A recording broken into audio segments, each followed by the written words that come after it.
like, subscribe, and leave a comment. So here's your review of WWE SmackDown, the week commencing the 19th of May 2025. So it starts off with Tiffany Stratton coming out gloating over being champion and beating a list of female wrestlers.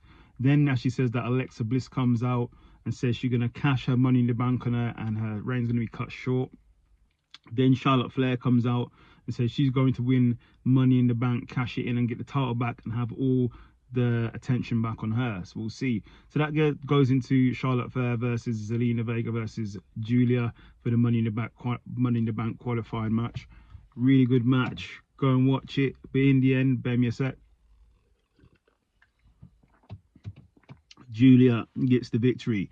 Then we have DIY calling out MMG and Faction, so let's see what happens there. Then we have Chelsea Green and co brawling with Mia Chin and B-Fab, sort of have an argument and go back and forth.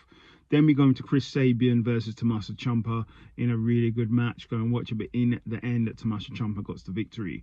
Then we have Faction that says they're ready for their match to really become tag team champions and they're all fired up, so let's see that happens. Then we have Damien Priest and Drew McIntyre brawling all over the arena, fighting here, fighting there, fighting everywhere. So let's see.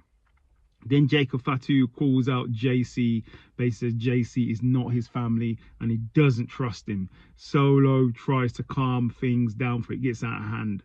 Solo recently been playing like the Paul Heyman type figure, but we'll see. Then we have Alexa Bliss calling out Charlotte Flair for losing. Let's see what happens there. Then we have Secret Her Service versus Mia Chin and B-Fab. Really good match. Go and watch it. But in the end, B-Fab got the victory. Then the Street Profits, who want the smoke, so they're ready to defend their titles and are ready for Faction. Then we have a sort of a sit-down round table with wine with Santos Escobar. Wants Berto and Angel to show up at Wells Glide and see what happens, but Berto doesn't seem to be interested, so we'll see. Then we have Jimmy Uso and Ray Phoenix versus Jacob Fatu and JC in a really good match. Go and watch it, but in the end JC got the victory. Then LA Knight said he's ready for Money in the Bank, he's ready to take on everyone, he's ready to cash in on everybody. Then R-Truth comes out, calls out John Cena for his recent behavior, and he wants to bring the old John Cena back. He believes that the previous John Cena went to Hollywood and changed, so let's see if he does.